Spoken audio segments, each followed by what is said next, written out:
Top quality और consistent performance के लिए सिर्फ सिल्वर पंप्स। टॉप क्वालिटी और कंसिस्टेंट परफॉर्मेंस के लिए सिर्फ सिल्वर पंप्स, नाम याद रखना। सिद्धेश ब्रिजच्या मोफत खत वाटपाच्या कार्यक्रमाला मी आता या ठिकाणी उपस्थित होतो। अतिशय चांगल्या पद्धतीने तो दरवर्षीच कार्यक्रम करत असतो। 2000 शेतकऱ्यांपर्यंत पोहोचत असतो आणि आपल्या सहकार्याची ताकद आपणच उपस्थित राहून वाढवायची असते आणि म्हणून त्याच भावनेने या कार्यक्रमाला मी उपस्थित आहे। साहेब, जर आपण राज्यामध्ये आता बघितलं तर मराठी भाषेचा हिंदी सक्ती विरोधाची आता आंदोलन वगैरे सुरू आहे। 5 जुलैला सगळे एकत्र येणार आहेत आणि विराट मोर्चा काढणार आहेत। संजय राऊतांनी ट्विट केलेलं आहे की उद्धव ठाकरे आणि राज ठाकरे एकत्र येऊन हा मोर्चा काढणार आहे, काय सांगा? मला असं वाटतं की 5 तारखेला राजसाहेबांनी जाहीर केलेला मोर्चा होता आणि 7 तारखेला युबीटीनं जाहीर केलेला मोर्चा होता। आता युबीटी राजसाहेबांच्या मोर्चामध्ये सामील होते असा त्याचा अर्थ आहे ना। पण या मोर्चामध्ये सामील होत असताना तुम्ही जो सक्ती हा शब्दप्रयोग या ठिकाणी केला, हिंदीची कुठेही सक्ती केलेली नाही, हिंदी कुठेही अनिवार्य केलेलं नाही, हे मला पुन्हा एकदा सरकारच्या माध्यमातून इथं सांगायचं आहे। आणि दुसरी महत्त्वाची गोष्ट सांगायची आहे की हिंदी सक्ती हा शब्द कुठनं आला हे काल देखील मी सांगितलेलं आहे। हिंदी सक्ती हा शब्द डॉक्टर माशेलकर साहेबांची जी समिती होती, जी फेब्रुवारीमध्ये 22ला ज्याचा अहवाल सबमिट झाला, त्याचवेळी उद्धव बाळासाहेब ठाकरे शिवसेनेचे पक्षप्रमुख हे राज्याचे मुख्यमंत्री होते, त्यांनी हा शब्द स्वीकारला आहे।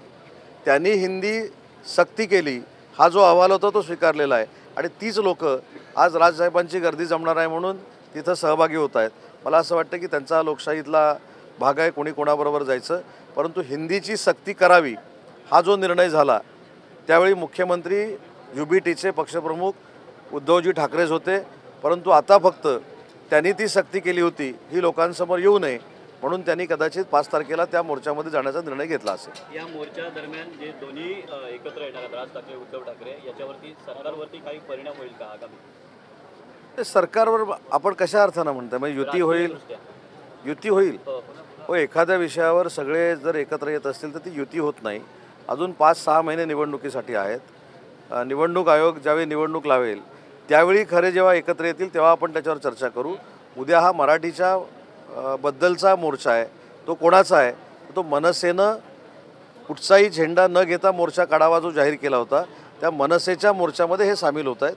ते आधी त्यांचा कार्यक्रम तो होऊ दे आणि मोर्चामध्ये सामील होणं ही आंदोलनाची एक प्रक्रिया आहे, लोकशाहीचा भाग आहे, त्याच्यावर टीका टिप्पणी करण्याचा मला काही अधिकार नाही। पण ज्या लोकांनी हिंदीचा सक्तीचा अहवाल स्वीकारला तेच आज हिंदीला विरोध करत आहेत। तरी देखील आमची भूमिका आहे की हिंदी ही महाराष्ट्रामध्ये सक्तीची नाही, ती अनिवार्य केलेली नाही, तर कुणी गैरसमज पसरवू नये आणि गैरसमजाला सामोरं जाऊ नये। आपण जिल्ह्याचे पालकमंत्री आहात, आपण जर बघितलं पावसामध्ये मुंबई गोवा महामार्गाची दुर्दशा अवस्था झालेली आहे, तर आरवलीच्या ठिकाणी बघितलं तर मोठमोठे तडे गेलेले आहेत। परशुराम घाटाची जी कॅबिन, मी आज सकाळी येताना चिपळूणमध्ये तेवढ्यासाठीच उतरलो। नॅशनल हायवेच्या अधिकाऱ्यांना मी बोलवलेलं होतं, त्यांना ज्या काही सूचना द्यायच्या आहेत त्या मी दिलेल्या आहेत। परंतु कोकणवासियांना हे देखील मला सांगायचं आहे की जी काही खड्ड्याची समस्या निर्माण झाली ते हे शेवटचं वर्ष आहे।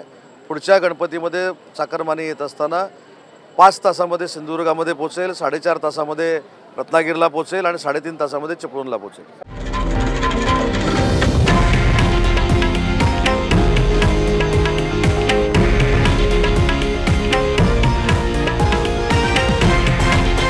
हे आहे देशातील नंबर 1 न्यूज नेटवर्क आणि आपण पाहत आहात TV9 मराठी, एकमेव।